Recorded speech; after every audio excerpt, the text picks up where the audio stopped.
नमस्कार। स्वागत है आप सभी का एक बार फिर से मेरे YouTube चैनल पर। मेरा आज का विषय रहेगा ज्योतिष शास्त्र के अंदर बहुत ज़्यादा प्रचलित है ये योग। इस योग का नाम है गज केसरी योग।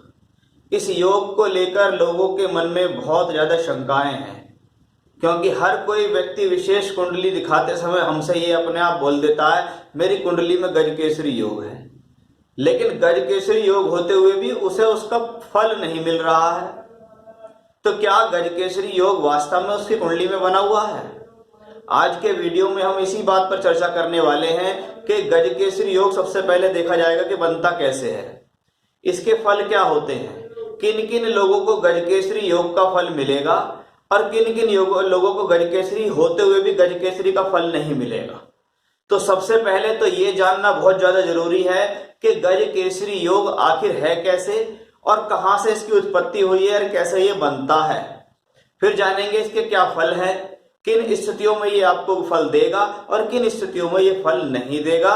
इसलिए वीडियो को थोड़ा ध्यान से देखिएगा, और अगर आपकी कुंडली में कोई आपको ऐसे योग बता रहा है तो उन योगों का फल आपको क्यों नहीं मिल रहा है, उसके बारे में हम आज यहां चर्चा करने वाले हैं। गज केसरी योग, शास्त्रों में गज केसरी योग के बारे में कुछ ज्यादा लिखा हुआ नहीं है, लेकिन हाँ जितना लिखा हुआ है उतना समझना बहुत ज्यादा जरूरी है। महर्षि पराशर जी ने व्रत पराशर होरा शास्त्र में गज केसरी योग के बारे में कहा है।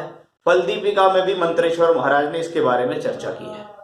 ये योग है, उन्होंने यहां कहा है चंद्रमा से केंद्र में अगर बृहस्पति विराजमान है तो वो गज केसरी योग कहलाता है।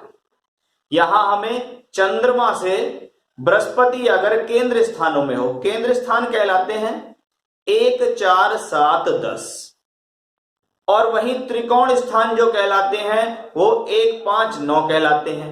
यानी त्रिकोण में और केंद्रों में दोनों में कोई एक चीज कॉमन है, वो है 1 नंबर। यानी 1, 5, 9, 1, 5, 9, 1, 4, 7, 10, इसमें ये कॉमन है। और लगन अगर कॉमन हो तो उसमें लगन की चर्चा नहीं की जाती। हम इन्हें केंद्र स्थान कहते हैं, लेकिन अगर केंद्र से काउंटिंग करनी हो तो शास्त्र ये कह रहा है कि चंद्रमा से केंद्र में यदि बृहस्पति विराजमान है तो गज केसरी योग बनेगा। ये हमारा पहला प्रिंसिपल है। ये है एक काल पुरुष की कुंडली। जितने भी राजयोग, जितने भी धन योग बनते हैं वो सब काल पुरुष को ध्यान में रखकर बनते हैं। काल पुरुष की कुंडली में चंद्रमा चौथे घर का मालिक है, बृहस्पति भाग्य और द्वादश भाव का मालिक है। अब किसी भी कुंडली के अंदर भाग्य स्थान का मालिक और 9वें घर का मालिक, खास तौर पे काल पुरुष में, इन दोनों को जानकारी में रखते हुए उन्होंने इस राजयोग का निर्माण किया कि चौथा घर भूमि, जमीन, जायदाद, सुख साधन, घुड़सवारी, राजा के समान रथ पर बैठने वाला। 9वां घर कहलाता है भाग्य का स्थान, कि ये भाग्य से, धर्म से, पिता की तरफ से मिलने वाली सभी चीजें हैं। इसलिए 4 नंबर और 9 नंबर को ध्यान में रखते हुए इस योग को बताया गया है। इस योग में यह भी कहा गया है कि जिस कुंडली में गज केसरी योग बन रहा हो उस गज केसरी योग वाला व्यक्ति राजा के समान जीवन जीता है, शत्रुओं के ऊपर सदैव हावी रहने वाला, शत्रुओं का दमनकारी, क्योंकि यहां गज और केसरी दोनों हैं। यानी यहां सिंह की भी बात की गई है, या हाथी की भी बात की गई है। और हाथी का स्वभाव जैसे स्वभाव में स्थिरता है और गंभीरता भी है, तो वहीं सिंह के समान गर्जना भी है। यानी ये व्यक्ति सभी परिस्थितियों में जीने वाला, विजय प्राप्त करने वाला होता है। तो ये तो था एक गज केसरी के आखिर योग जो बना है उसके फल कहां से उत्पत्ति होती है इनकी, तो ये तो है गज केसरी। अब इसके बारे में शास्त्र में कहा गया कि चंद्रमा से केंद्र स्थानों में अगर बृहस्पति हो, आप सोचिए कि चंद्रमा किसी कुंडली में यहां बैठा है और कुंडली में यहां भी बृहस्पति है, यहां बृहस्पति है या यहां बृहस्पति है, तो चंद्रमा से केंद्र में बृहस्पति हो तो गज केसरी बनेगा। इसमें एक नंबर को हम केंद्र में काउंट नहीं करेंगे। अगर कुंडली में बृहस्पति यहां चंद्रमा के साथ बैठा है और इसको अगर आप ये कह दें कि ये गज केसरी है, तो भैया ये आपकी बहुत बड़ी गलतफहमी रहेगी कि कुंडली में किसी भी स्थान में बृहस्पति चंद्रमा हो सकते हैं। वो है गुरु चंद्र का योग, ना कि वो है गज केसरी योग। गज केसरी योग की परिभाषा ही यही है कि चंद्रमा से केंद्र स्थानों में, अब चंद्रमा यहां है उससे केंद्र, इसको कंसीडर नहीं करेंगे क्योंकि लग्न हमेशा केंद्र और त्रिकोण दोनों में आता है। इसलिए चंद्रमा से 3 स्थान, चौथा, 7वां, 10वां, इन स्थानों में यदि बृहस्पति विराजमान है तो वो बनेगा गज केसरी योग। अब यहां पे बैठे हैं चंद्रमा, चंद्रमा से चौथा गुरु, चौथा भूमि, जमीन, जायदाद, वाहन, सुख साधन, माता पक्ष से लाभ, मदर से लाभ, जनता से लाभ, राजनीति से लाभ। सप्तम भाव, चंद्रमा से सप्तम, पद प्राप्ति, पत्नी की प्राप्ति, पत्नी से सहयोग, सामाजिक तौर पर पद प्राप्ति, क्योंकि ये दशम से दशम भी है तो व्यापारिक रूप से भी। और वहीं चंद्रमा से दशम बृहस्पति जा रहा है, ये दशम भाव कर्म का स्थान है, आपके पुण्य कर्म है, आप अपने कर्मों से लोगों को प्रभावित कर रहे हैं, क्योंकि ग्रह अपनी दृष्टियों के भी प्रभाव देते हैं। और चंद्रमा से दशम में बृहस्पति होगा तो धन, वाहन, शत्रु सभी को कंट्रोल करके रखेगा। तो चंद्रमा से 3 इन स्थानों पे अगर बृहस्पति हो तो गजकेसरी योग बनेगा और उन गजकेसरी योग के फल मिलेंगे। अब बात होती है कि किन किन जगहों पे फल नहीं मिलते हैं, उनके बारे में मैं आपसे यहां चर्चा शुरू कर देता हूं। आप यहां देखिएगा कि हमारा नियम है चंद्रमा से 4, 7, 10 में बृहस्पति होगा तो गजकेसरी बनेगा। अब किसी की कुंडली में चंद्रमा मान लो यहां बैठे हैं और बृहस्पति बैठे हुए हैं यहां, तो चंद्रमा से चौथा, चंद्रमा से 7वां और चंद्रमा से 10वां, क्या ये भी गजकेसरी योग है? बिल्कुल गजकेसरी योग यही है कि चंद्रमा से आपको ये काउंट करना है कि चंद्रमा से गजकेसरी योग बन रहा है या नहीं बन रहा। पहली परिभाषा यही कहती है कि हां चंद्रमा से केंद्र में बैठा है 4, 7, 10, इसलिए ये गजकेसरी योग बनेगा। अब बात करते हैं कि कुछ कुंडलियों में ऐसे भी योग मिलते हैं कि देखिए चंद्रमा तो बैठे कुंडली के 12वें घर में और बृहस्पति बैठे हैं कुंडली में 6ठे घर में। नियम तो हमारा यही है कि चंद्रमा से 6ठे सप्तम में बैठा है, गजकेसरी योग है। लेकिन आप सोच के देखिए, एक स्थान जो कि खराब स्थान है 12वां, दूसरा खराब स्थान है 6ठा, तो ये आपको उस गजकेसरी के योग के फल नहीं देगा। दूसरा, चंद्रमा बैठा है कुंडली में यहां, बृहस्पति बैठे हैं कुंडली में 8वें घर में। अब दोनों एक दूसरे के सामने है, सप्तम है, चंद्रमा से सप्तम का गजकेसरी योग बन रहा है, लेकिन ये भी आपको उतना अच्छा फल नहीं देगा, क्योंकि एक स्थान मारक तुल्य स्थान लेता है, दूसरा अष्टम स्थान त्रिक भावों का एक स्थान है। अब इसमें एक चीज और देखिएगा, हमें हमेशा यह भी देखना पड़ेगा कि ग्रह की लॉर्डशिप क्या है।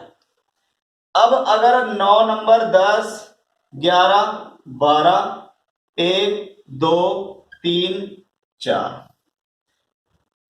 किसी की कुंडली में बृहस्पति 2 खराब स्थान का मालिक है, चंद्रमा मार्केश भी है, ये द्वादश और तृतीय का मालिक है। अब इसमें गजकेसरी आप बनाओगे, मान लो चंद्रमा तो है यहां और बृहस्पति है यहां।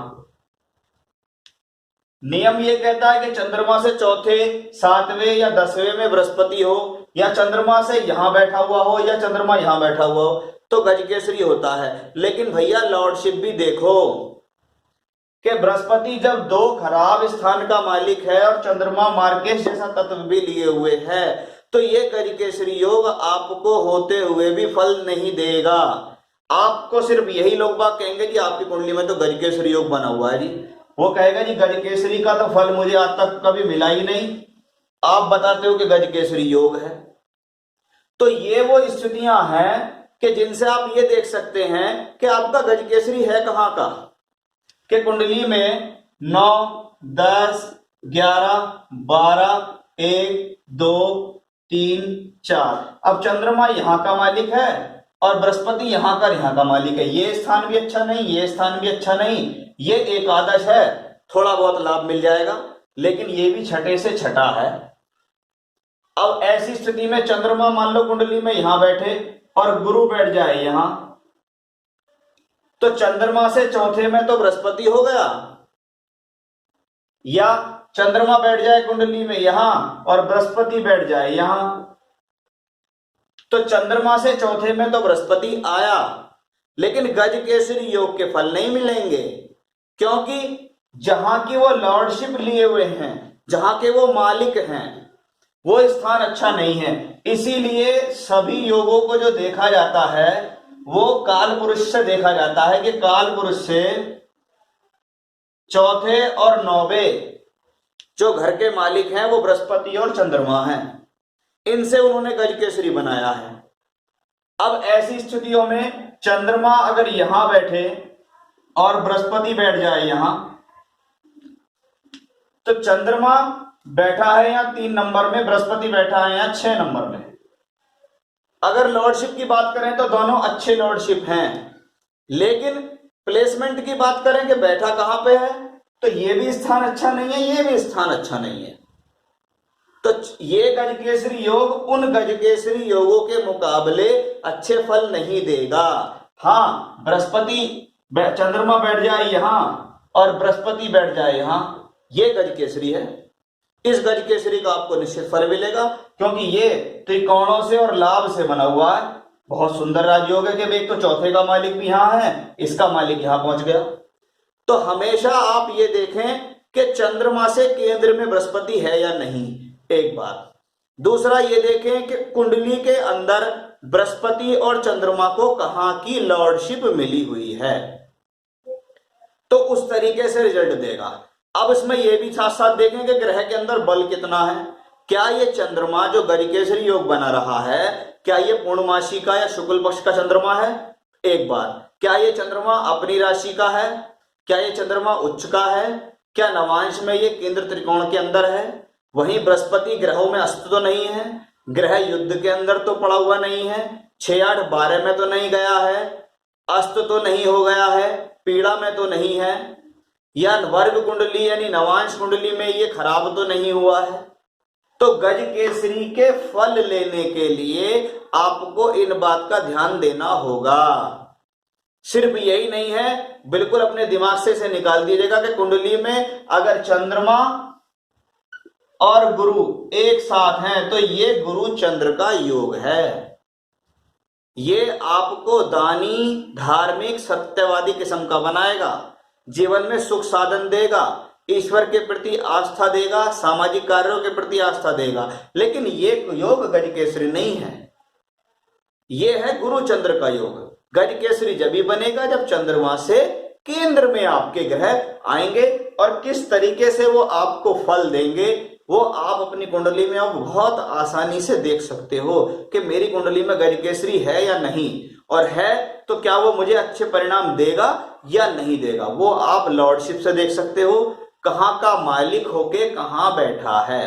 खराब का मालिक होके खराब में बैठा है तो मतलब ही नहीं, खराब का मालिक होके अच्छे में बैठा है तो थोड़े फल देगा, अच्छे का मालिक होके अच्छी ही जगह बैठा है तो समझ लीजिए पूर्णतः गजकेसरी के फल आपको निश्चित मिलेंगे। तो ये था मेरा आज का विषय। मैंने आपको समझाने का प्रयास किया कि गजकेसरी योग कहां से बनता है, क्यों बनता है, कब मिलते हैं इसके परिणाम, कब नहीं मिलेंगे आपको इसके परिणाम। तो फिर से नए विषय के साथ आपके सामने मैं बना रहूंगा। इजाजत दीजिए मुझे, नए एपिसोड के साथ आपके सामने हाजिर होऊंगा जल्दी ही। नमस्कार।